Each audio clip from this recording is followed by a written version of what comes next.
দ মাটি লেচিয়া মাটিত বড়ো খেতি কৰা সকলোৱে দেখিছে, কিন্তু ওখ মাটি যিটো টিকা মাটিত বড়ো খেতি কেনেকৈ কৰে, তাৰ লাভ কেনেকৈ হ'ব পাৰে মই আপোনালোকক দেখুৱাম।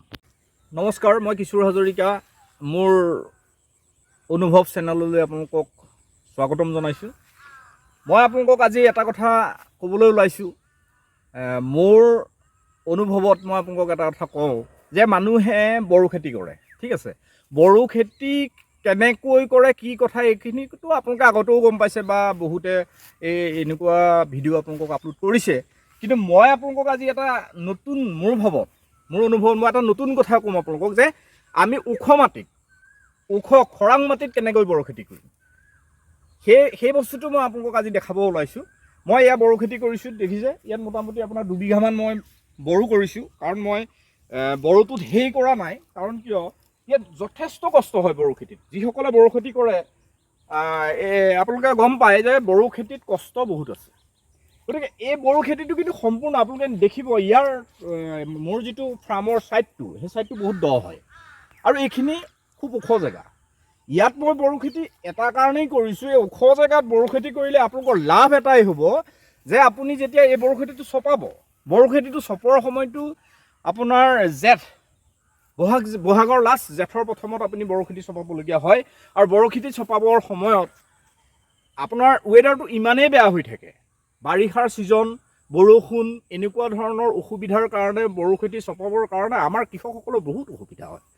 গতিকে যেতিয়া আপুনি খৰাং জেগাত আপুনি মানে ওখ জেগাত আপুনি বড়ো খেতি কৰিব, ইয়াত অসুবিধা এটা আছে। এই অসুবিধাটো মই আপোনালোকক ক'ম। আৰু সুবিধাটোখিনি আচল বড়ো খেতি যিহেতু কষ্টৰ খেতি, এই খেতিটোৰ সুবিধাখিনি মই আপোনালোকক এটা কথা মই আপোনালোকক কৈ দিছোঁ। সুবিধা এটাই যে বড়োখিনি কাটিবৰ সময়ত ইয়াত পানী নাথাকে, জেঠমহীয়া ইয়াত পানী নাথাকে।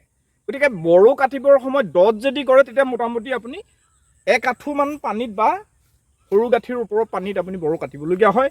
আৰু বড়ো কটাৰ পিছত যিখিনি হাৰ্ভেষ্টিং কৰাৰ পিছত বড়োখিনি নিবৰ কাৰণে যিটো লেবাৰ হয়, বড়ো ধানখিনি আমাৰ যেনেকৈ আপোনাৰ বিটা বুলি কয় মুঠাটো, সেইটো যেতিয়া আপুনি থলিৰ পৰা কঢ়িয়াব, সেইটো যথেষ্ট কষ্টকৰ। কাৰণ পানীত আপুনি সেই ধানখিনি নি, যিহেতু ধান পকি থাকিব, পানীত ডুবোৱাৰ পিছত তাৰ ওজন হয়, তাৰ পৰা অনা নিয়া কৰোঁতে লেবাৰৰ যি কথা, সেই কথাখিনি বহুত কষ্টকৰ হয়। সেইকাৰণে মই ভাবিছোঁ এই শুকান জেগাত যদি আপুনি মানে ওখ জেগাত যদি বড়োখিনি কৰে, এই বড়োখিনি কৰোঁতে আপোনাৰ সেই অসুবিধাটো নহয়।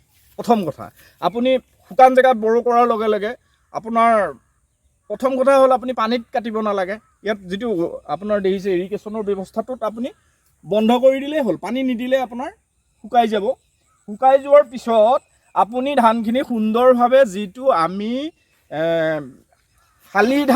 শালি খেতিৰ ছিজনত যিটো যেনেকৈ আমি শুকান মাটিত ধান কাটো, ঠিক তেনেকৈ আপুনি ধানটো কাটিব পাৰিব।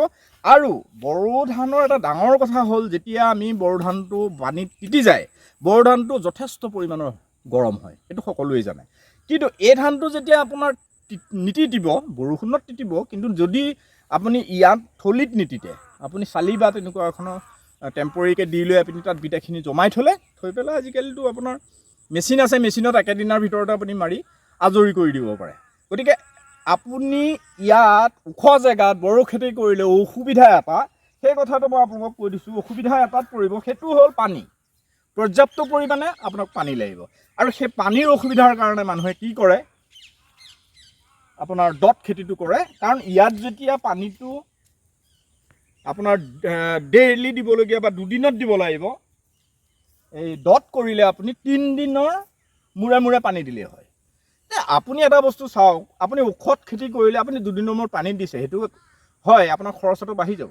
যদি আপুনি এতিয়া মোৰ ডিজেলত চলা জেনেৰেটৰত হেৰিয়াত মই পানী বৰিঙৰ পৰা দিওঁ, কিন্তু সেই পইচাটো আপোনাৰ যিটো খৰচা হ'ব, সেই খৰচাটো কিন্তু এই যিটো বাৰিষাৰ সময় যিটো কষ্ট হয়, বাৰিষাৰ সময়ত লেবাৰত যিটো পইচা খৰচা হয়, সেই খৰচাটোতকৈ কিন্তু তেলৰ খৰচাটো বহুত ন্যূনতম খৰচ বুলি মই ভাবোঁ। গতিকে আপোনালোকে প্ৰডাকশ্যন আপোনালোকে ওখ মাটিটো কৰিব পাৰিব আৰু দ মাটিটো কৰিব পাৰিব। আৰু বড়ো খেতিত কি হয়, এইটো চাওক, এইটো মোৰ এতিয়ালৈকে 27 দিন হৈছে, এই দেখিছে 27 দিন হৈছে। আৰু এটা মই আপোনালোকক কথা এটা কওঁ, সিদিনাখন অলপতে কি হ'ল, সেইটো ছাইডৰ পৰা মোৰ ফাৰ্মৰ সেই ছাইডটোৰ পৰা আপোনাৰ গৰুৱে ভাঙি অলপ ওপৰে খালে, এয়া দেখিছেই, এয়া খাই এতিয়া আকৌ নতুনকৈ ওলাইছে। আৰু এইটো 15 দিন 20 দিনৰ ভিতৰত যদি গৰুৱে খায়, এইটোত আপোনাৰ একো অসুবিধা নাই, কাৰণ ইয়াৰ পৰা যিটো ধানটো ওলাবৰ কাৰণে যিটো মাজৰ যিটো কোঁহ, সেই কোঁহটো খালেহে আপোনাৰ উৎপাদনৰ ক্ষেত্ৰত আপোনাৰ অসুবিধা হ'ব পাৰে। কিন্তু আগতীয়াকৈ খাইছে, এইটো খালে, যথেষ্টখিনি খালে, সেইটোত অসুবিধা একো নাই। কিন্তু এতিয়া আকৌ পোখা মেলি আহিছে, ভালকৈ আহিছে। গতিকে এই বড়ো খেতিটো প্ৰডাকশ্যনটো মই পিছৰ কথা, প্ৰডাকশ্যনটো কিমান কি হয় সেইটো মই চাওঁ। কিন্তু কথাটো হ'ল খেতিটো কিন্তু ধুনীয়া হ'ব। আপুনি দত কৰক, বামত কৰক, তাত একো নাই। বামত কৰিলে আপোনাৰ লাভ আছে, আপোনাৰ কষ্ট কমিব, আপোনাৰ হাজিৰা খৰচ কম হ'ব, আপোনাৰ নিয়ানি কৰিবলৈ ভাল। আৰু মেইনলি হ'ল আপোনাৰ বাৰিষা সময়ত যেতিয়া আপুনি জেঠৰ প্ৰথমত আপুনি এই বড়োখিনি কাটিব, সেই কাটোতে আপুনি পানীত কাটিবলগীয়া নহয়।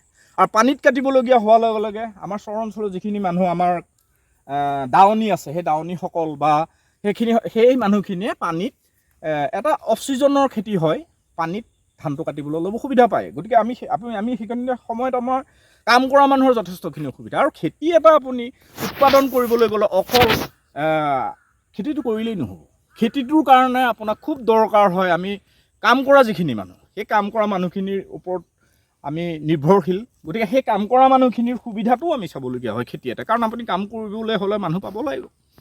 গতিকে আপুনি যদি বামত খেতিটো কৰে, আপুনি পানীৰ ব্যৱহাৰটো যিটো কৰি আছে এইটো বন্ধ কৰি দিলে এইটো খৰাং হৈ যাব।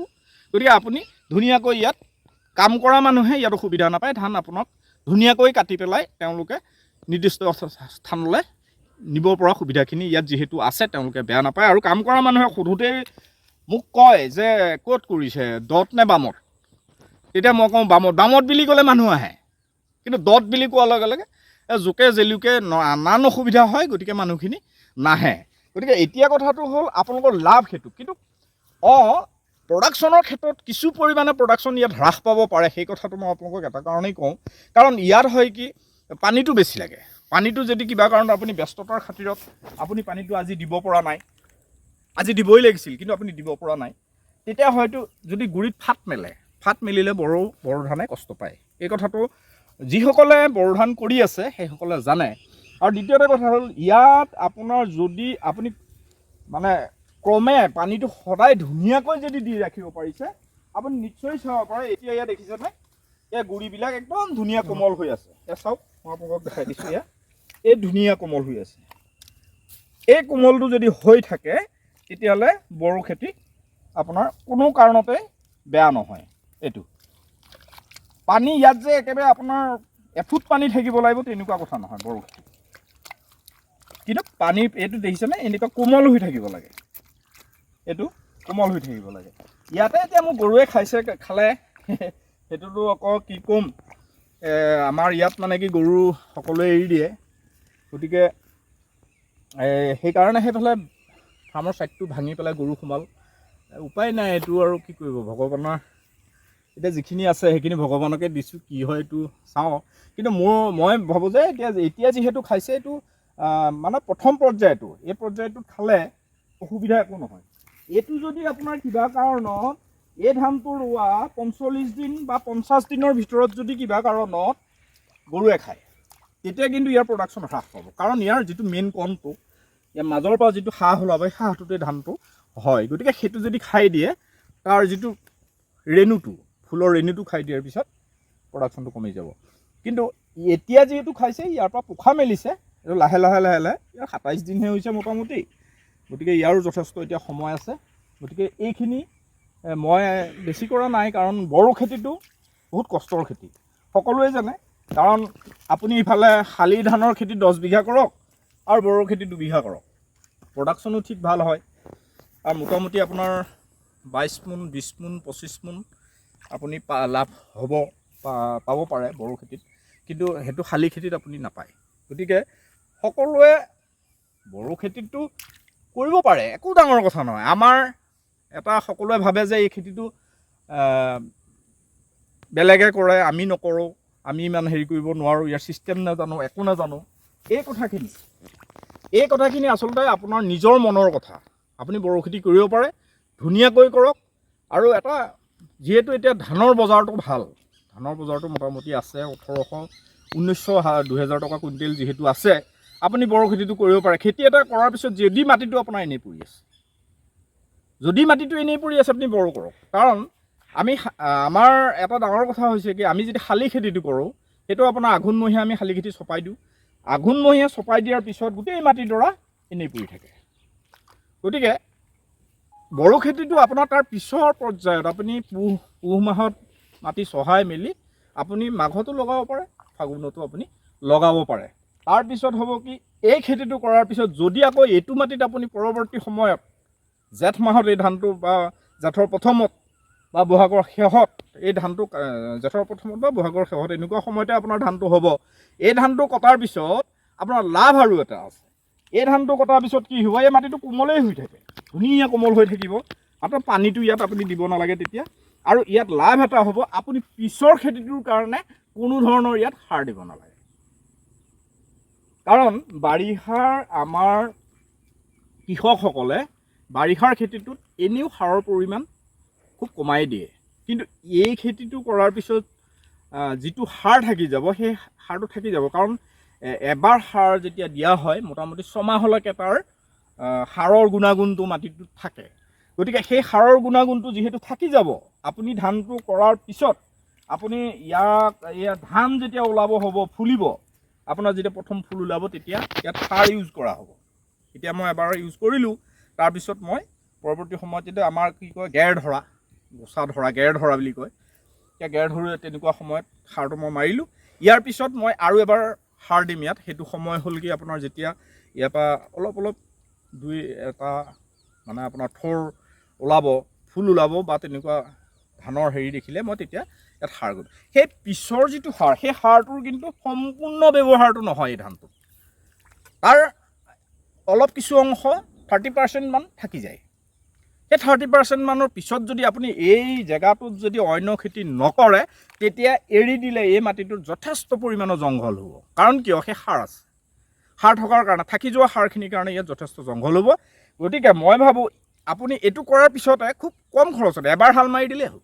ৰোটাৰ দি এবাৰ হাল মাৰি দিয়ক, আপোনাৰ ধুনীয়া বোকা হৈ যাব, পানী দি দিয়ক, আপুনি ৰুই দিয়ক।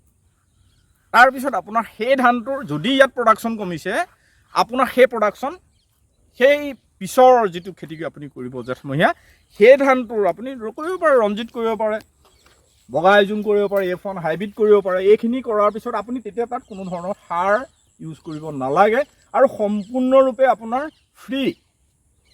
ফ্ৰী হৈ যাব সাৰৰ ক্ষেত্ৰত। গোটেই মাটিডৰাত যিটো খেতি কৰিব, আপুনি এটা টকা সাৰত খৰচ কৰিব নালাগে, সম্পূৰ্ণ ফ্ৰী হৈ পেলাই আপুনি পিছৰ প্ৰডাকশ্যনটোত আপুনি সাৰৰ ক্ষেত্ৰত 10 পইচাও খৰচ নকৰাকৈ আপুনি উৎপাদন পাবলৈ সক্ষম হ'ব। কিন্তু আজি বড়ো খেতিটো আমি নকৰাৰ কাৰণে হ'ল যথেষ্ট কষ্ট হিচাপত ইয়াৰ অন্য কথা একো নাই। কষ্টটো এটাতেই কষ্ট হয়, সেইটো হ'ল বড়োত যিবিলাক মাজত জংঘল হয়, ইয়াত দেখিছে এইটো জংঘল উঠিছে, এইটো মই একবাৰ হেৰি কৰিলোঁ, এইটো যদি আপুনি লাইন কৰি ৰুৱে, ৰছী দি যদি লাইন কৰি ৰুৱে, তেতিয়া আপোনাৰ উইডাৰ বুলি এটা হেৰি আছে, সকলোৱে জানে, এই উইডাৰ চলাব পাৰিব। উইডাৰ চলালে ইয়াৰ জংঘলটো মৰি যাব। আৰু যদি লাইন কৰি ৰুলে অসুবিধা এটাও আছে, নথকা নহয়। লাইন কৰি ৰোৱাৰ লগে লগে যিবিলাক ৰোৱনীয়ে আপোনাক ৰুব, লাইন কৰি ৰুবলৈ অলপ অসুবিধা হয়, সময়ো বেছি লাগে। কিন্তু আপুনি এনেকৈ ৰুব পাৰে। এনেকৈ ৰুলে আপুনি মাত্ৰ এটা বস্তুৱে সদায় মন কৰিব লাগিব, এই জংঘলটো গজোতে অলপ কিবা তেনেকুৱা হেৰি দি, জবকা বা এনেকুৱা ধৰণৰ দি পেলাই অলপ হেৰি কৰি দি পেলাই আপুনি পানীটো ভৰাই ৰাখিব। পানীটো যিমান ভৰাই ৰাখিব, জংঘলটোৱে মূৰ দাঙি উঠিব নোৱাৰে।